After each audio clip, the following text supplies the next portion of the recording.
Hi dear students, हमने complete किया nationalism in India history का चैप्टर नंबर 2 और आज जो हम बात करने वाले हैं इसके कुछ एमसीक्यूज़ की बात कर रहे हैं। टर्म 2 में आने वाला ये चैप्टर है जिसमें कुछ MCQs and subjective type questions आएंगे, बट अभी हम केवल सब्जेक्टिव क्वेश्चंस देखेंगे। जैसे जैसे अपना कोर्स आगे पहुंचता जाएगा और आपके टर्म 1 खत्म होने के बाद में टर्म 2 का जब प्रेपरेशन आप स्टार्ट करेंगे तो we will start some video lecture जिसमें आप सब्जेक्टिव क्वेश्चंस के आंसर कैसे देंगे उसको भी हम बताएंगे। बट उसके पहले क्योंकि चैप्टर खत्म हुआ तो थोड़ा सा आपका माइंड फ्रेश करने के लिए कुछ एमसीक्यूज़ होने चाहिए जिससे कि आप ये पता लगा लें कि आपने जो चैप्टर पढ़ा वो आपको आया कि नहीं। इसी के कारण से हम आज कुछ लगभग 30-40 एमसीक्यूज़ डिस्कस करेंगे एंड देखेंगे कितना आपको पता है। तो सबसे पहले क्वेश्चन की बात करते हैं अपन, दैट इज़ कि जब बंगाल का डिवीज़न हो रहा था तो उस टाइम पर जो गवर्नर जनरल थे वो कौन थे, मतलब किसके पास थी। याद करो जब फर्स्ट लेक्चर में डिस्कस कर रहा था तब भी, और इवन टाइमलाइन जब मैंने आपको बताई तब भी मैंने इसका आंसर दिया था।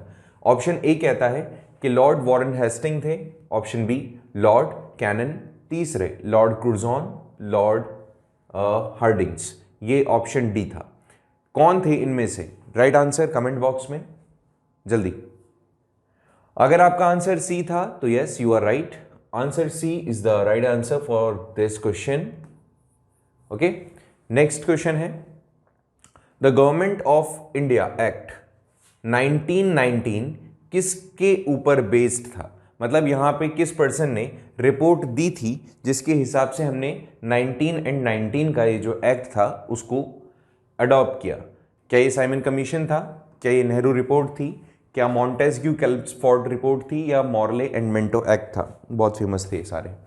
तो आपको पता है ना 1919 के अंदर ये जो एक्ट लगाया गया था, ये जो लॉ था, ये किसकी रिपोर्ट के बिहाफ पे बना। अगर आपका आंसर साइमन कमीशन है तो you are right. John Simon और उसके जो लोग आए थे साथ में, उनके हिसाब से जो उन्होंने रिपोर्ट बनाई उसी को अडॉप्ट करते हुए यहाँ पर ये एक्ट बनाया गया था। इसके बाद में आ जाता है question number 3, the Indian national Congress का फाउंडेशन किसके थ्रू होता है। Okay, option A O Hume, option B Tilak, option C Gokhale, option D Gandhi. ये तुम जानते हो 1885, वही टाइमलाइन याद कर लो, तब भी ये क्वेश्चन मैंने तुम्हें बताया था।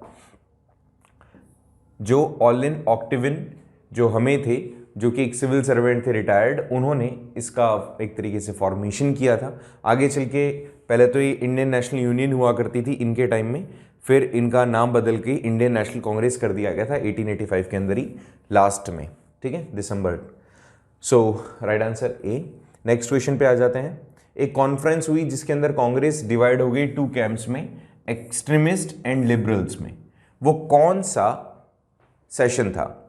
क्या वो मुंबई सेशन था, सूरत सेशन था, कैलकाटा सेशन था, लाहौर सेशन था? राइट आंसर दीजिए इफ यू नो। सो ऐसा, हालांकि मैंने आपको क्वेश्चन पेपर में नहीं बताया, ड्यूरिंग टेस्ट नहीं बताया, ड्यूरिंग लेक्चर्स नहीं बताया, तो इसका आंसर डायरेक्ट बता रहा हूं मैं। ये था सूरत स्प्लिट, इसका नाम सूरत स्प्लिट भी है, 1907 में हुआ। ओके, एंड याद रखें इसी के अंदर कांग्रेस के अंदर 2 डिविजन्स हो गए थे, लिबरल्स एंड एक्सट्रीमिस्ट। आ जाइए next. Swaraj is my birth right, ये सेंटेंस किसने दिया? क्या ये दादा भाई नरोज ने दिया, लोकमान्य तिलक ने दिया, गोपाल कृष्ण गोखले ने दिया, महात्मा गांधी ने दिया? किसने दिया? ये तो आंसर तुम्हें आता होगा। तिलक ने, लोकमान्य बाल गंगाधर तिलक ने क्या किया था, इन्होंने ये सेंटेंस बोला था एंड ये सेंटेंस काफ़ी ज़्यादा फेमस हुआ। ओके, सो मेरे हिसाब से क्वेश्चंस आपको आ गए होंगे, कर लिए होंगे। आ जाइए क्वेश्चन नंबर 6 के ऊपर। क्वेश्चन 6 क्या कहता है? देखिए क्वेश्चन 6 है, movement was launched by N A Besant, उसे क्या कहा गया? क्वेश्चन कहता है कि जो एन ए बेसेंट ने मूवमेंट एक लॉन्च किया था उसे क्या कहा गया, कौन सा मूवमेंट उन्होंने लॉन्च किया था। देखो इस क्वेश्चन को करने का 2 तरीका, अगर आप इसको नहीं जानते तो जो जानते हो वो बता दो। Quit India movement Indian national Congress के द्वारा, खिलाफत खलीफास के द्वारा, नॉन कोऑपरेशन गांधी जी के द्वारा, एक ही बचता है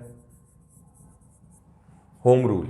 होम रूल हालांकि है तो एक तरीके का सत्याग्रह ही, और इसके अंदर क्या किया गया था, जो एनी बेसेंट थी, इन्होंने क्या किया, एनी बेसेंट ने इन्होंने सेल्फ गवर्नमेंट के लिए, मतलब सेल्फ गवर्नेंस के लिए ये चाह रही थी कि एवरीवन मस्ट बी देयर, जो हम खुद हम पर ही रूल करें, ऐसा ना हो कि कोई एडिशनल पर्सन आकर के, बाहर का व्यक्ति आकर के हम पर रूल करे। तो उसके लिए इन्होंने क्या किया, उसके लिए इन्होंने ये स्टार्ट किया मूवमेंट, ठीक है। और ये आई थिंक ईयर था 1916, ये याद रखें। ओके, चलिए नेक्स्ट क्वेश्चन पे बात करते हैं, जो कि है सती सिस्टम। कि सती सिस्टम को इलीगल डिक्लेयर किया गया, तब उस टाइम पर गवर्नर जनरल कौन थे? जो गवर्नर जनरलशिप थी वो किसके हाथ में थी? क्या ये विलियम बेंटनिक थे, क्या डिलहौजीज, या फिर कैनिंग, या फिर कॉर्नवेल्स? ओके, सो विलियम बेंटिक इसका राइट आंसर होगा। तुम्हें ये नहीं पता होगा इसलिए डायरेक्टली मैं कह दिया, बहुत पुरानी बात है, आई थिंक 1829 के आसपास की बात है, जब सती सिस्टम को इन्होंने इलीगल कर दिया था, ठीक है। ये तो कुछ अच्छी चीज़ भी की, हमारे यहाँ पे सोशल लेवल काफ़ी सारे थे, तो उन सबको कम करने के लिए इन्होंने बहुत कुछ किया ब्रिटिशर्स ने। ओके, नेक्स्ट क्वेश्चन पे बात करें। क्वेश्चन नंबर 8 कहता है कि वो कौन सा रेवोल्यूशनरी है जिसने असेंबली के अंदर बम गिराया था? क्या चंद्रशेखर आज़ाद थे, भगत सिंह जी थे, राम प्रसाद बिस्मिल थे, या सुखदेव जी? इनमें से कौन से हैं? ओके, तो ये तो तुमने सुना होगा, चंद्रशेखर आज़ाद, भगत सिंह और सुखदेव। हालांकि इनमें से आंसर है आपका भगत सिंह, बट ये तीनों आपने नाम सुने होंगे और एक साथ ही सुने होंगे। रीज़न था ये थोड़े से गरम खून वाले थे, ठीक है, तो गरम दिल वालों में कह सकते हो आप इनको। तो भगत सिंह इसका राइट आंसर होगा, लेकिन ये भी काफ़ी इसी तरीके के थे, लेकिन क्वेश्चन जो रिजेंबल कर रहा है उसके साथ जाइए भगत सिंह। नेक्स्ट क्वेश्चन कहता है कि 26 जनवरी 1950 is important in history because of, नीचे बताए हुए कुछ कारणों से बताओ कि क्यों 26 जनवरी 1950 इंपॉर्टेंट है। अगर 26 ऑफ जनवरी 1930 आता तो आंसर कुछ और होता, but he is asking for 1950, तो उसका क्या है? हमें इंडिपेंडेंस मिला, महात्मा गांधी मरे, नया constitution for free India was introduced and India became a sovereign Republic, correct, यही आंसर सही होगा। और इंडियन स्टेट्स वर मर्ज्ड, ये तो 56 तक चला था, हालांकि अभी भी, अब तो खैर डिवाइड हो रहा है। 1956 तक हमारे यहाँ जो यूनिफिकेशन का काम था वो हुआ। तो रेड आंसर आपको साफ साफ ही दिख रहा है, इसमें तो बताने की जरूरत ही नहीं है कि नया कॉन्स्टिट्यूशन जो हमारी इंडिपेंडेंट कंट्री के लिए था उसको इंट्रोड्यूस किया गया था, रिपब्लिक डे हमें मिला था उस दिन, फर्स्ट। फिर है लाहौर सेशन जो हुआ था 1929 के अंदर, पता होगा तुम्हें, दिसंबर के अंदर। तो इसके अंदर क्या डिसाइड किया गया था? सिविल डिसोबीडियंस मूवमेंट लॉन्च करना डिसाइड किया गया था कि struggle for freedom we will do, या फिर कंप्लीट इंडिपेंडेंस को हम अटेन करेंगे, या इनमें से कोई सा नहीं। तो मुझे पता है, आपको भी जानते होंगे आप इसका आंसर। आपको पता है पूर्ण स्वराज की मांग इसी टाइम तो हुई थी, तो कंप्लीट इंडिपेंडेंस ही तो है पूर्ण स्वराज। ओके, सो मेरे हिसाब से इसका आंसर भी आपको आ गया होगा, C would be the right one.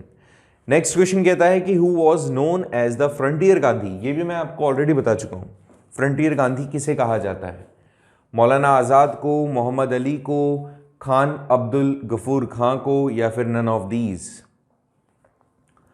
तो अब्दुल गफर खां जो हैं उन्हें फ्रंटियर गांधी कहा जाता है। ये चीज़ तुम्हें पता होनी चाहिए, क्योंकि जब मैं पढ़ा रहा था तब भी मैंने तुम्हें बताया था। और इनके जेल में जाने के कारण, इनको जेल में बंद कर देने के कारण गांधी जी इतने ज़्यादा नाराज़ होते हैं कि वो खुद ही सरेंडर कर देते हैं कि भैया मुझे भी जेल में डाल दो, कि अगर आप हमारे जो डिसिपल्स हैं उनको जेल में डाल रहे हैं तो।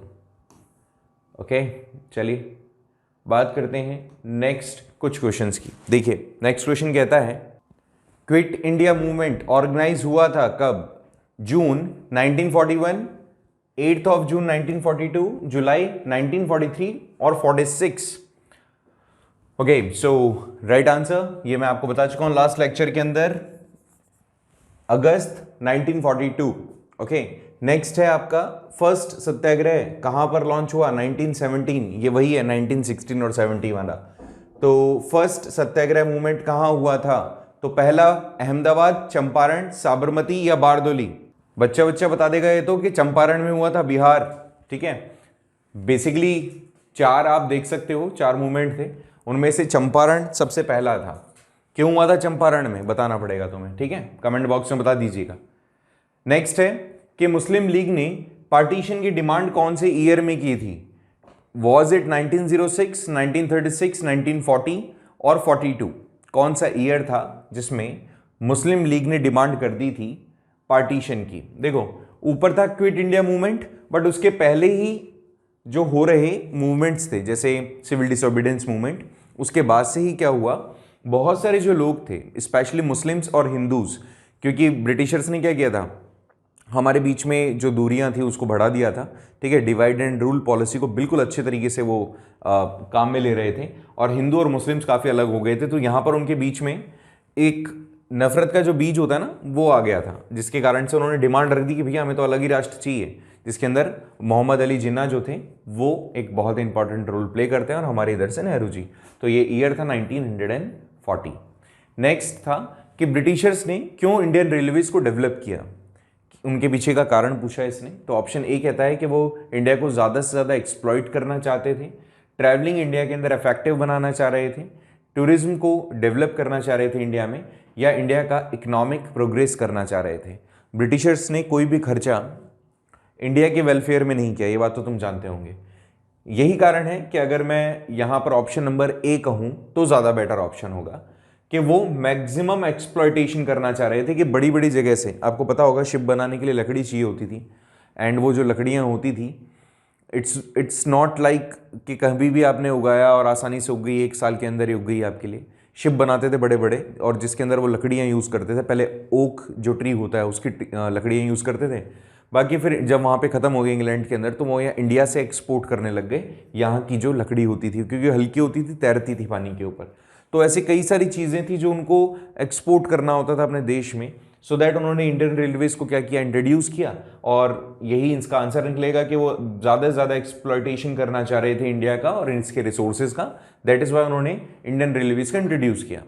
नेक्स्ट क्वेश्चन है कि when was the communal electorate introduced in India, was it 1961, 1892, 1909 और 1919?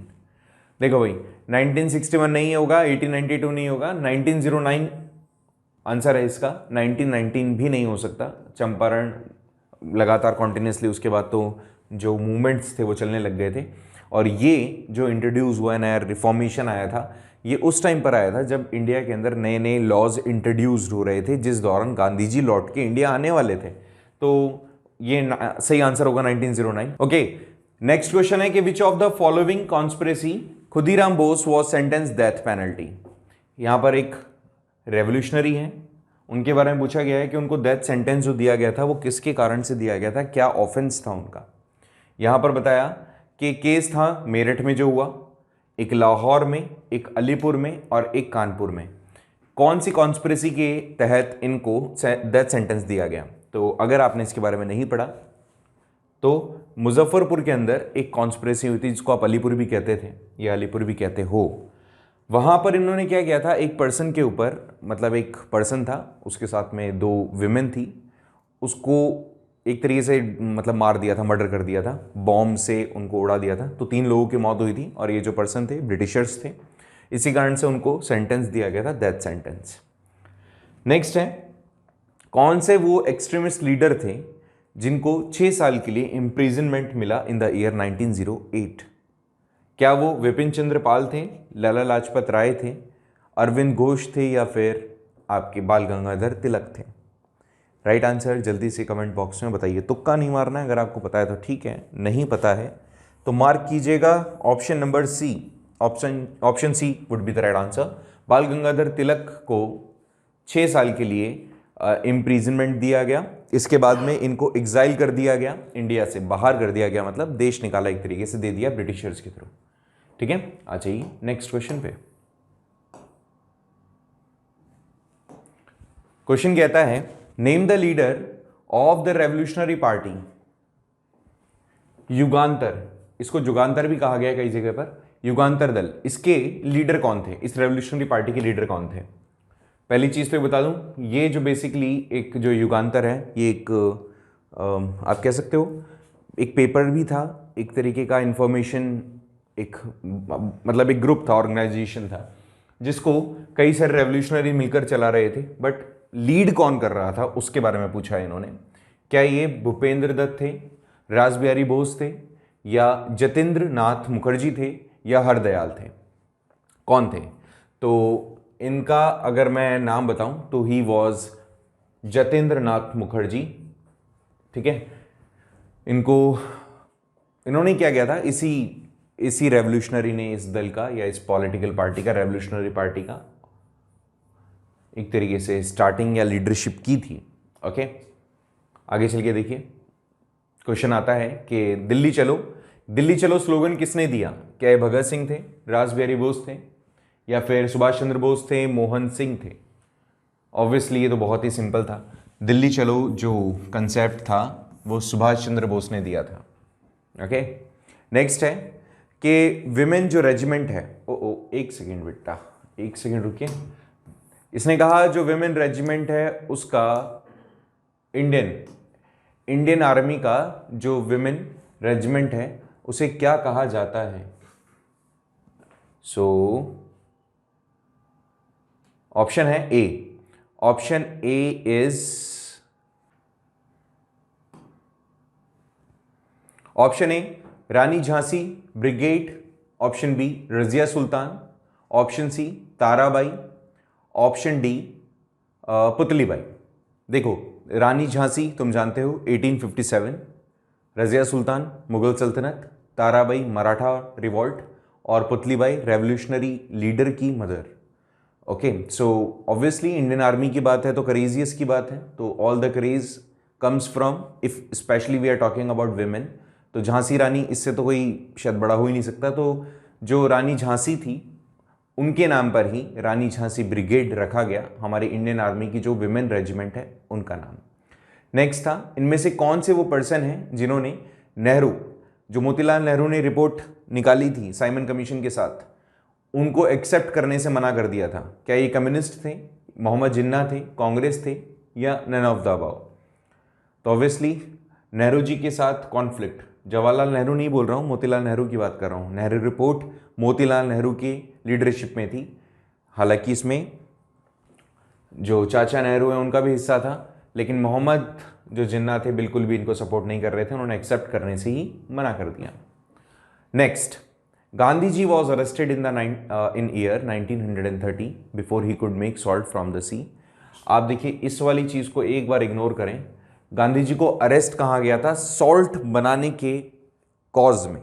ये क्वेश्चन बन सकता है सही, बिफोर नहीं कहेंगे अपन, क्योंकि 6 अप्रैल को तो उन्होंने सॉल्ट बना दिया था। तो यहां पर इसने पूछा है साबरमती आश्रम से, चंपारण से, धरसाना से, या डांडी से, इनमें से कौन सा ऑप्शन सही है?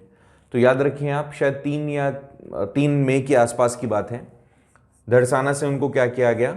अरेस्ट किया गया, और उनके ऊपर जो एलिगेशंस लगाए गए थे वो यही थे कि आपने सॉल्ट बनाया है बिना परमिशन के। नेक्स्ट है, किन्होंने सुभाष चंद्र बोस को नेताजी कहा? जापान ने, सिंगापुर ने, अंडमान ने, या फिर जर्मनी ने? ओके, देखो 2 अच्छे ऑप्शन है। सिंगापुर के साथ हमारा ज़्यादा रिलेशन नहीं, अंडमान के साथ थोड़ा सा था, जर्मनी के साथ थोड़ा है, जापान के साथ थोड़ा है। कैसे?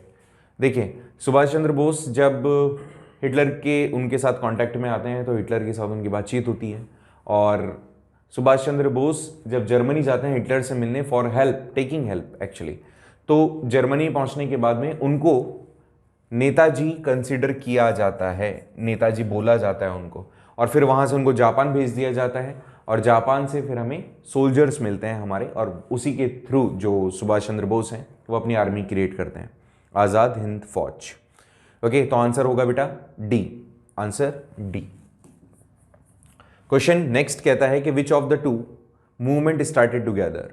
कौन कौन से 2 मूवमेंट एक साथ स्टार्ट हुए? खिलाफत नॉन कॉपरेशन, स्वदेशी non cooperation, disobedience non cooperation, boycott non cooperation. देखिए, स्वदेशी मूवमेंट आप जानते हो 1905 में हुआ था स्टार्ट, 1905 1906 से 8 तक। नॉन कॉपरेशन मूवमेंट स्टार्ट हुआ था आपका दिसंबर 1920। ओके, और अगर मैं खिलाफत की कहूं तो खिलाफत इसी टाइम पर हुआ था, और अगर नॉन कॉपरेशन मूवमेंट की कहता हूं तो वो तो हुआ था बेटा जनवरी 1921 में, और खिलाफत की बात करता हूं तो वो हुआ था 1920 के अंदर, दिसंबर के अंदर। हालांकि 1 मंथ का गैप था, बट इसको आप कह सकते हो राइट आंसर तो ये निकल गया हमारा कि इनमें से सबसे सही आंसर तो यही होगा कि खिलाफत जो मूवमेंट है वो बेसिकली साथ साथ शुरू हुआ नॉन कॉपरेशन मूवमेंट के गांधी जी की हेल्प से। नेक्स्ट क्वेश्चन है कि कौन से वो लीडर हैं जिन्होंने सेपरेट इलेक्शंस की डिमांड की फॉर दलित्स। ये तो तुम आंसर आंख बंद करके बता दोगे। भीमराव अंबेडकर ही थे जो इस बात पे अड़ गए थे सेकेंड राउंड टेबल कॉन्फ्रेंस में, और जो चाहते थे एक्चुअल में ब्रिटिशर्स के दलित्स हैं या फिर जो डिप्रेस्ड क्लास है एटलीस्ट उनकी इलेक्शंस अलग होनी चाहिए, और गांधी जी इस बात को बिल्कुल भी एक्सेप्ट नहीं कर रहे थे कि ऐसा कुछ हो। Okay, so second round table conference जो था यहाँ से ख़त्म हो जाता है, गांधी जी छोड़ के आ जाते हैं सेकेंड राउंड टेबल कॉन्फ्रेंस। जल्दी जल्दी देखते हैं नेक्स्ट क्वेश्चन क्या कहता है और फिर इसको ख़त्म करते हैं। क्वेश्चन 27 कहता है कि किसने चार्ल्स स्टीवन जो कि मजिस्ट्रेट थे त्रिपुरा के, कौन सी वो स्कूल गर्ल्स थी जिन्होंने उनको मार दिया। Option A B C D, direct ये आपको पता नहीं होगा, आंसर डायरेक्ट बताना पड़ेगा मुझे, लेकिन दिमाग में आप प्लीज रखिएगा। Option A Suniti Choudhury and Shanti Ghosh, इन्होंने मजिस्ट्रेट को मार दिया था। नेक्स्ट है कांग्रेस का जो फर्स्ट सेशन था उसको किसने होस्ट किया। देखिए अगर इंडियन नेशनल यूनियन की मैं बात करूं तो वो होता आपका ह्यूमे या हमें, और जो ऑप्शन अगर मैं बी की बात करूं, एक जो होता है इंडियन नेशनल यूनियन उसको तो रहेंगे हम ए ओ हमें, और जो दूसरा है जो है इंडियन नेशनल कांग्रेस, तो कांग्रेस यहां बोला है तो ऑफ कोर्स आपको जाना पड़ेगा डब्ल्यूसी बनर्जी के साथ। ये भी मैं आपको ऑलरेडी बता चुका हूं हमारे फर्स्ट लेक्चर में। नेक्स्ट क्वेश्चन है कि एक्सट्रीमिस्ट जो फेज था वो कब से शुरू हुआ। तो देखिए 1885 से 1905 तक का जो टाइम ड्यूरेशन था ये मॉडरेट फेज था, ठीक है। और मॉडरेट फेज के बाद में एक्सट्रीमिस्ट फेज आया जब बंगाल का पार्टीशन हो गया 1905 के अंदर, और वहां से लेकर जाएं और आप 1919 तक चले जाएं तब तक एक्सट्रीमिस्ट फेज रहा। उसके बाद गांधीयन फेज आ जाता है 1919 से 47 तक। ओके, तो आंसर हमें मिल गया है डी। नेक्स्ट क्वेश्चन है इनमें से कौन सा एक एक्सट्रीमिस्ट में काउंट नहीं होता। तो लाल बाल पाल के अलावा जो है वही आंसर है हमारा। लाला लाजपत राय, बाल गंगाधर तिलक, विपिन चंद्र पाल, बाल Krishna Gokhale, right answer D. Next है लाला लाजपत राय इंजर्ड हुए थे किस के अगेंस्ट में, मतलब कौन सा वो मूवमेंट था जिसमें वो पार्टिसिपेट कर रहे थे एंड जिसके अंदर वो इंजर्ड हुए, लाठीचार्ज उन पर हुआ, मारे गए। वो क्या वो साइमन कमीशन था, नॉन कॉपरेशन मूवमेंट था, बारदौली सत्याग्रह था, क्विट इंडिया मूवमेंट था। Simon commission would be the right answer, क्योंकि बारदौली के अंदर सरदार पटेल थे, नॉन कॉपरेशन मूवमेंट के अंदर नहीं हुआ था, डिसॉल्व हो चुका था, क्विट इंडिया मूवमेंट बाद में हुआ उनके मरने के बाद में। तो ये भी आंसर आपका ए सही होगा। बाकी नेक्स्ट, रॉलेक्ट एक्ट पास कब हुआ, कौन से ईयर में हुआ। तो रॉलेक्ट एक्ट पास हुआ था फरवरी 1919 में, ये तुम्हें पता है। काला कानून गांधी जी ने इसको कंसिडर किया। और जलियांवाला बाग इंसिडेंट्स कब हुआ, जलियांवाला बाग इंसिडेंट्स कब हुआ, 13 तारीख 13 अप्रैल 1919। ओके 1919। तो ये हो गया अपना 34th क्वेश्चन। नेक्स्ट क्वेश्चन पे आ जाते हैं अपन। नेक्स्ट कुछ और क्वेश्चंस देखते हैं और इस चैप्टर को आज अपन खत्म करते हैं। नेक्स्ट क्वेश्चन था बेटा कि who was the founder of खुदाई खिदमतगार। महात्मा गांधी थे, तिलक थे, लाला लाजपत राय थे, या फिर अब्दुल गफ्फार खान थे। ऑप्शन सी के साथ जाइएगा, नाम से पता चल रहा होगा उर्दू वर्ड है तो नो डाउट उर्दू है तो तुम जानते ही हो। नेक्स्ट है स्वराज पार्टी का एम क्या है। स्वराज पार्टी क्यों बनी थी। गांधी जी ने कहा कि गांधी जी के स्टेटमेंट्स थे ना, जब उन्होंने कई सारी चीज़ें जब मूवमेंट करते थे अचानक से बंद कर देते थे, ऐसा ही एक मूवमेंट हुआ और स्वराज पार्टी बनी 1923 के अंदर। इसका एम था कि गवर्नमेंट में रहते हुए गवर्नमेंट के एडमिनिस्ट्रेशन को थोड़ा सा अपने कंट्रोल में रखना, तो obviously to work for the government, it would be right answer. और बाकी के आंसर मुझे सही नहीं लग रहे हैं। स्वराज पार्टी एस्टेब्लिश किसने की। गांधी जी से नाराज हुए थे, तिलक भी थे, सी आर दास भी थे, नेहरू तो नहीं थे, ठीक है। तो गांधी जी तो भैया जेल में थे उस टाइम पर, और सी आर दास जो थे कांग्रेस को बैन कर दिया गया था। इसके अलावा उस टाइम पर ही जो मुस्लिम लीग थी, ठीक है, खिलाफत कमेटी थी, उसको भी इलीगल घोषित कर दिया गया था। स्वराज पार्टी बनी थी, सी आर दास उसके मतलब एक तरीके से उन्होंने एस्टेब्लिश किया था इसको। ट्यूनिशियन थ्योरी किसने दी, ऑब्वियसली कोई मुस्लिम ही होंगे। अब्दुल कलाम आज़ाद नहीं थे, गफ्फार खां, आगा खां नहीं थे, मोहम्मद जिन्ना थे, मोहम्मद अली जिन्ना। तो राइट आंसर ए। और उसके बाद में आ जाता है जो लॉर्ड कर्जन है उन्होंने Indian national Congress, what policy was adopted by the Lord Curzon towards the Indian national Congress, Indian national Congress के लिए उन्होंने क्या पॉलिसी अडॉप्ट की, तो तुम जानते हो जो मॉडरेट फेज चल रहा था उस मॉडरेट फेज के अंदर के लास्ट में, मतलब जहाँ वो ख़त्म हुआ, या ऐसे कह सकते हो बंगाल का पार्टीशन करवा दिया इस बंदे ने, और उसके बाद से जो लोग थे इससे नाराज़ हुए तो उन्होंने इंडियन नेशनल कांग्रेस को ही बैन कर दिया।